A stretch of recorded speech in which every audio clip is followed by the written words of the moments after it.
Samajwadi party महिला आरक्षण के पक्ष में है।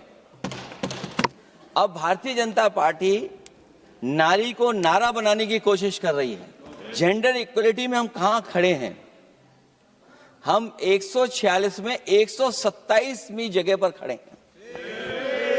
तो अध्यक्ष महोदय, वो माननीय सदस्य कह रहे हैं कि वो तो होना चाहिए। वो सास बहू वाली तो हार गई हैं आपकी।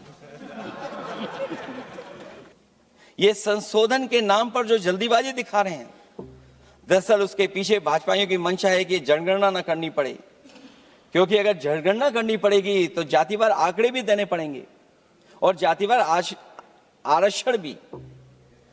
ये भाजपा का एक बहुत बड़ा षड्यंत्र है जिसमें जनगणना आधारित प्रसीमन को नकार कर पिछड़ों का अधिकार लूटा जा रहा है।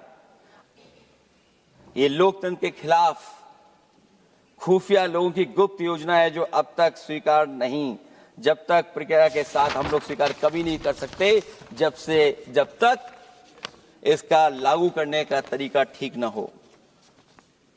अगर पिछड़ों की आबादी कम से कम अगर हम गिन लें कि 70%, 80% से ज्यादा है, अध्यक्ष महोदय, अगर हम उनको 66% मान लें तो इनकी आबादी कम से कम पिछड़ों की 33% होगी, आधी आबादी की जनसंख्या, जिनके हक की बात तो है ही नहीं इसके अंदर। इसका मतलब यह हुआ कि पिछड़े वर्ग की 33% महिलाएं, उनको हक देना नहीं चाहते ये लोग, हक उनका छीनना चाहते हैं। और फिर जो डिलिमिटेशन का साथ साथ लेकर के आए हैं, ये डिलिमिटेशन क्या है अध्यक्ष महोदय? ये डिलिमिटेशन है कि इलेक्टोरल मैप को बदल दें। हमारे पूर्व में कांग्रेस के सदस्य ने ठीक कहा है कि जब डिलिमिटेशन की बारी आई तो इन्होंने पूरी रणनीति बना करके कि किस तरीके से लोकसभाओं के क्षेत्र बनाए जाएं, क्षेत्र कैसे बने जिससे कि उन्हीं को पॉलिटिकल लाभ मिले। वो हम लोगों ने आसाम में भी देखा और जम्मू कश्मीर में भी देखा है। इसलिए हम चाहते हैं कि पहले जनगणना हो और जनगणना जब आंकड़े सही आ जाएंगे अध्यक्ष महोदय, तब जाकर के डिलिमिटेशन ठीक होगा। और अगर आंकड़े ही ठीक नहीं हैं तो फिर आरक्षण कैसे ठीक होगा? क्योंकि आरक्षण का आधार ही हमारा जनसंख्या पर है। कहीं ऐसा तो नहीं कि आधी आबादी में ये मुस्लिम को भी ना गिनते हो, मुस्लिम महिलाओं को। इसलिए हमारी मांग होगी कि आधी आबादी में पिछड़े और मुस्लिम महिलाओं को भी जोड़ करके इस आरक्षण को पूरा किया जाए। एक जो हमें आशंका है कि जब आरक्षण होगा और डिलिमिटेशन होगा और जब संख्या बढ़ेगी तो उत्तर प्रदेश की संख्या विधानसभा की 500 से ऊपर होने जा रही है। और अगर 500 से ज्यादा होने जा रही है तो उसमें सरकार क्या विचार कर रही है? कहीं कोई ऐसा षड्यंत्र तो नहीं है जो हम महिला आरक्षण के बहाने उस षड्यंत्र को छिपा करके आगे बढ़ रहे हों? क्योंकि उत्तर प्रदेश में 120 सीटें तो लोकसभा की होने जा रही हैं और विधानसभा की सीटें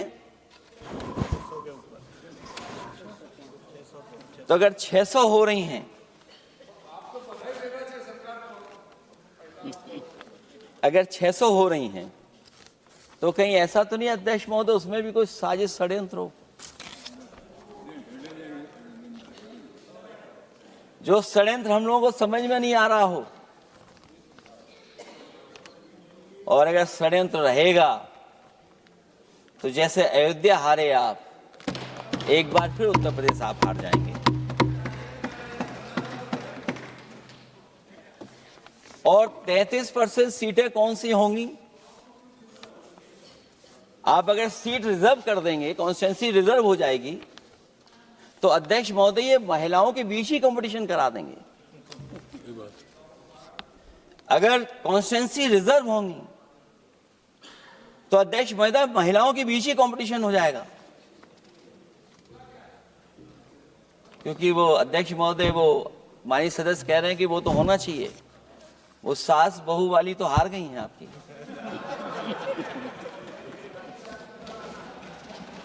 तो अगर पार्टी को ये मौका मिलेगा तो न केवल कंपटीशन से हम बच सकते हैं, बल्कि संख्या महिलाओं की लड़ने की ज्यादा होगी। ये महिलाओं को ज्यादा नहीं लड़ने देना चाहते हैं चुनाव, इसलिए कॉन्स्टिट्यूंसीज को रिजर्व कर रहे हैं।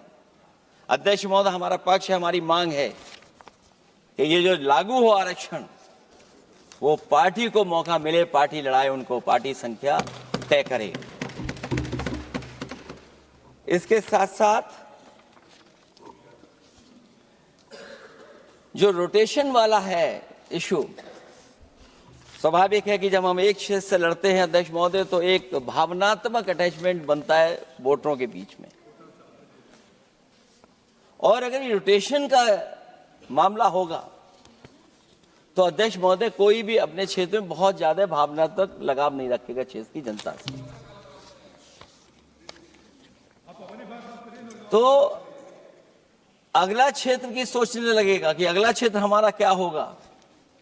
इसलिए हम इसके भी खिलाफ है अध्यक्ष महोदय कि रोटेशन नहीं हो। हम रोटेशन की प्रणाली के खिलाफ हैं, इसके पक्ष में हम लोग नहीं हो सकते।